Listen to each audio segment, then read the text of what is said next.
Hello mga kabayan, good morning, magandang buhay. Welcome po muli sa akin munting kubo, Analisa Reality Vlog. Maraming salamat po sa patuloy na suportahan niyo sa akin, to my new subscribers, thank you. Silent viewers, salamat din po sa inyo. Mga nagla-like, nagko-comment at saka nagsishare po, maraming salamat. At patuloy ang suporta po natin, Ka-Business Official, Papa Dins TV, and Ka-Business Family. Shoutout po sa 7 kaguwang.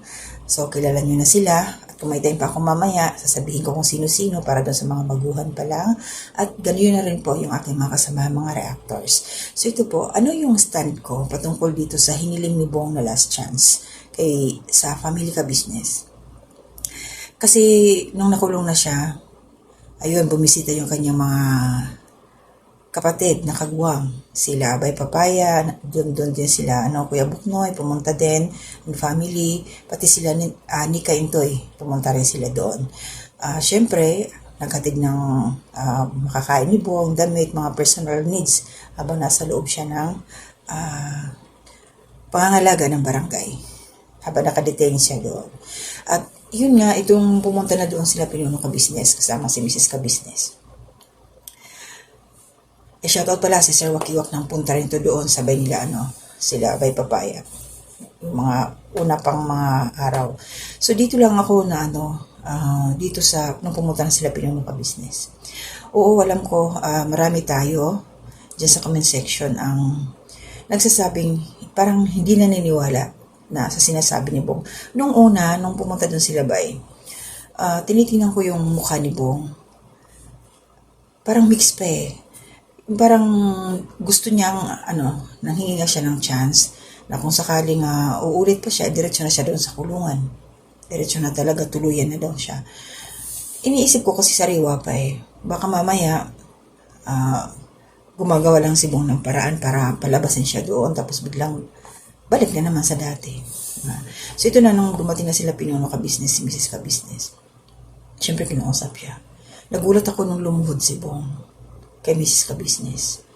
So yung ganong kilos, masasabi ko na nagsisisi na si Bong. Siguro habang nasa loob siya, nagmuni-muni, na-realize niya na talagang kahit sa sobrang bait nila Pinuno Ka Business, kailangan talaga siyang disiplinahin, talagang tutuluyan siya. Sabihin na natin natakot talaga si Bong doon sa ginawa nila Pinuno na, ayun, tinuruan siya ng leksyon. Kasi tama lang naman talaga yun eh, na makulong siya dahil nga sobra na yung kanyang ginagawa, diba? So, yun siguro yung medyo nagpagising sa kanyang isipan na bakit tinimbang-timbang niya kahit hindi man niyang masabi ng diretsyo sa kanyang sa bibig. Basta yung gusto lang niya, yung talagang isa pang pagkakataon na paulit-ulit na sinasabi niya, last chance, isa pang chance, yun talaga siya paulit-ulit. At nagulat talaga ako, as in, na lumuhod siya. Sign yun talaga nagsisisi na talaga si Bong. Possible yun. Basta lang, mga kababayan, ka-business ka papi, na hindi na siya talaga magawi doon sa lugar kung saan nandoon yung kanyang mga barkada. Kasi doon talaga siya nasisira sa kanyang mga barkada. Hindi siya makahindi eh. Pag may nagyaya, gagawa siya ng paraan para makapag-share, makapag-ambag sa kanilang bibiling inumin. Kaya ganun na nangyari. Hanggang nagiging sugapa na siya sa alak. So, ito ngayon sa akin, yung pinanghahawakan niya, yun nakalabas na nga to si Bong, So, meron siya lang pinanghahawakan na salita at saka black and white. Pumirma si Bong, binasa naman sa kanya kung ano yung mga nakasaad doon. Kasi nag-dictate si Pinuno Ka Business doon kay Daryl sa editor, then print niya yon, binasa ulit kay Bong. So, isa yun na pang tatandaan ni Bong na mayroon siyang pinirmahan na kasunduan na pag hindi niya sinunod yun, na sinasabi niyang tuluyan siya pag sumuway pa siya doon, talagang mangyayari yun. Pero sinabi nga dito ni Pinuno, may papel man o wala, kasi hindi natin masabi yung papel. Siyempre, totoo, baka mamaya mawala, masira, mabasa o maano. So, ibig sabihin, makikwis na yun, wala na yung pinirmahan na, wala nang katibayan. Pero dapat yung puso ni Bong, yung isipan niya talagang magbabago na siya.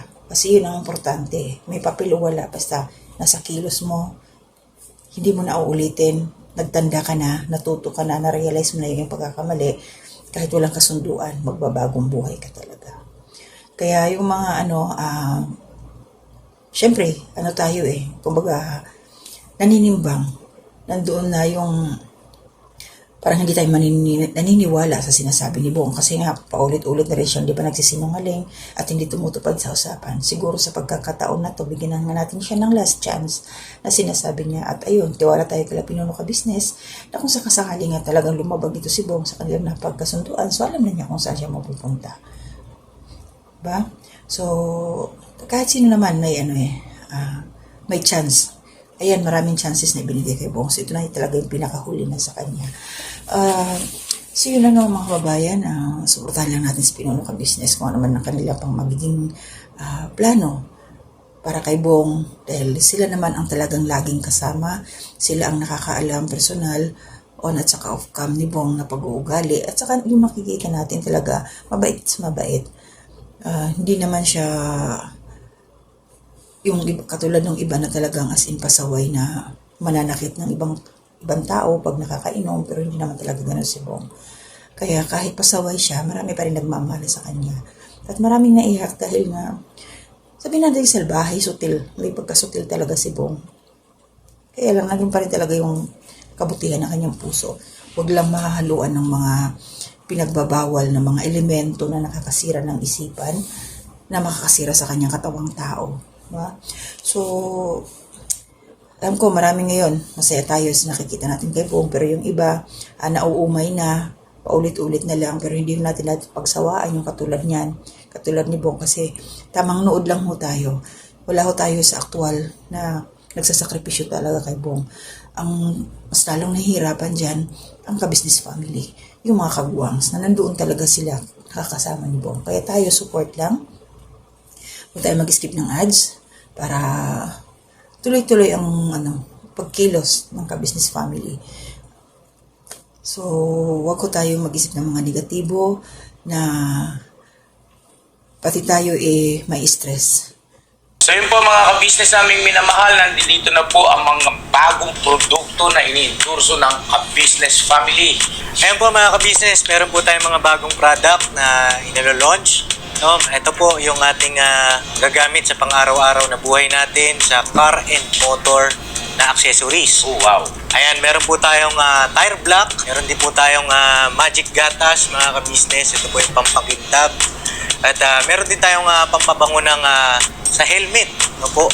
And pwede nyo pong i-check yung ating mga produktong ito sa ating official website ng kabusinessofficial.com.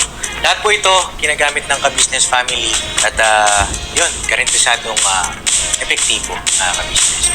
Po, mga ka-business, meron din tayo bagong produkto ngayon. Ito po ang warts removal. Uy! Yan.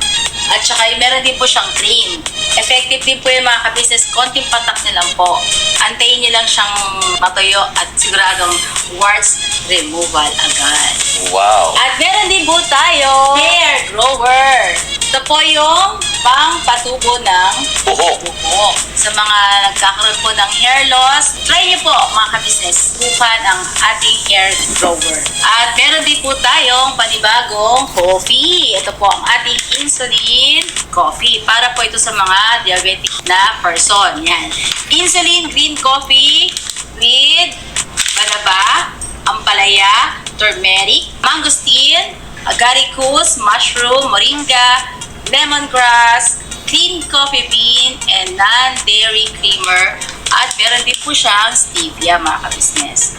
Super effective din po itong mga ka-business sa mga diabetic po. Pangbawas din po ito sa mga cholesterol. Kaya please po, mga ka-business, try nyo po insulin green coffee. Alright, at syempre naman po mga ka-business namin minamahal, huwag natin kalimutan ang vitamin C ng ka-business family. Shield C Plus, pagka meron ka nito siguradong protect todo.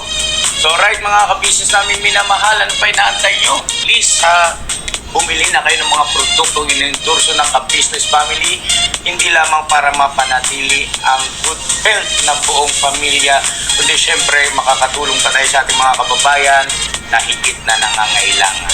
Alright po, alright. At meron pa, dadagdag ko lang mga ka-business, kung gusto nyong pumuti at lalong gumapot, gumanda. Meron po tayong bagong produkto, ang Bandara Revitalizing Set. Oh, wow. Ayan, abin nyo na po mga ka-business at siguradong epektibo rin. So yan ang mga ka-business namin minamahal. Please avail natin ang mga produktong iniendorso ng ka-business family. So yun na, tuloy na panonood. Hira, banat. Ako nung una, oo, inaamin ko, naging question mark talaga ako kay Bong. Sabi ko, baka mamaya, pinapaikot lang sila Pinuno Ka-Business para palabasin siya doon. Pero ayun, inilabas na nga lang sila. Inilabas na lang sa barangay kasi, kumbaga, supposed to be 24 hours lang yan eh. Kailangan may kaso na yan. Yun ang pagkakalam ko. Kasi pag hindi nakasuhan within 24 hours, ilalabas. Wala na. So, ayun, sila Pinuno Ka-Business. Dahil nabutan nga ng weekend, inabutan ng Monday, saka lang nakuha si Bong. At tinuwi nila. So, wala tayong magagawa. At alam naman natin na mayroon ng plano sila Pinuno. Na kung hindi man, halimbawa, talaga maging pasaway uli si Bong, hindi naman nila ito dadalhin sa kulungan. Di ba nag-usap-usap naman na sila. Ang napagkasunduan talaga ay paparehab na si Bong. Sana hindi dumating sa punto na yon. Sana kahit hindi na parehab si Bong, dyan pa lang sa ka-business family, sa ka-business house, magbago na siya. Kasi sayang din yung gastos. Maraming yung igagastos nila sa rehab para kay Bong. Maraming matutulungan pa yan. Instead na, kay Bong. Kaya Bong, please, magbago ka na. Nasa sarili mo yan eh. Hindi rehab ang solusyon. Bong, nasa sarili mo talaga. Kasi kung i-rehab ka, lalabas ka, ilang taon, pabalik ka pa rin, nandyan pa rin. Mas maganda yung ma-expose ka dyan sa alam mo nang pinagagagawa mo at ma-realize mo na mali ka at itama mo na yun. Kasi pag-pray po natin ang bawat isa, mga kabayan, ka-business, ka-papi, walang imposible. Basta nandiyan lang si Bong sa pamilya ka-business na nagkagait sa kanya. Tumutulong sa kanya para mabago ko yung kanyang buhay. So yun lang po yung aking reaction ngayon. Maraming salamat sa inyo. Di muna ako magsa-shoutout, pasensya na. Basta kayong lahat dyan na nakasuporta sa akin, mga silent viewers, salamat sa inyo. At ayun, ang aking lang mga kasamang reactors, kumusta kayo? Bihira na tayo magkita-kita. Mga busy lagi. Shoutout kay Anime Reactors TV, Taong Gala, Kalingap Turak, Ma'am Players Channel, Alminda Mix Vlog, Katangay PLC, and MK Inday Okray. May nakalimutan pa ba ako? Pasensya na kung meron akong hindi nabanggit. So, mga kagwangs natin, Intoy, Kagwang Intoy Official, Kagwang Bay Papaya Official, Kagwang Buknoy Official, Kagwang Bornok Official, at Kagwang Bugi Official, Kagwang Bong Official, Kagwang Damulag Official. So, yun, siguro lang nang nakalimutan. At by the way, may nabasa pala akong comment, isisingit ko bago ako mag-end up. Doon sa upload ni Kagwang Bay Papaya. Hindi ko makuha yung talagang eksaktong hindi ko nakopya. Sinabi doon ng isang nag-comment na nung paalis sila Junjun, si Bay Papaya, huwag daw isama si Junjun kasi hindi niya gustong nakikita palagi. Kabayan, shout out sa'yo. Nakalimutan ko lang yung pangalan mo, pero nakapin yun doon kay Bay Papaya. Sino kaya gusto niyang isama ni Bay ikaw? Kabayan, iasawa si Junjun.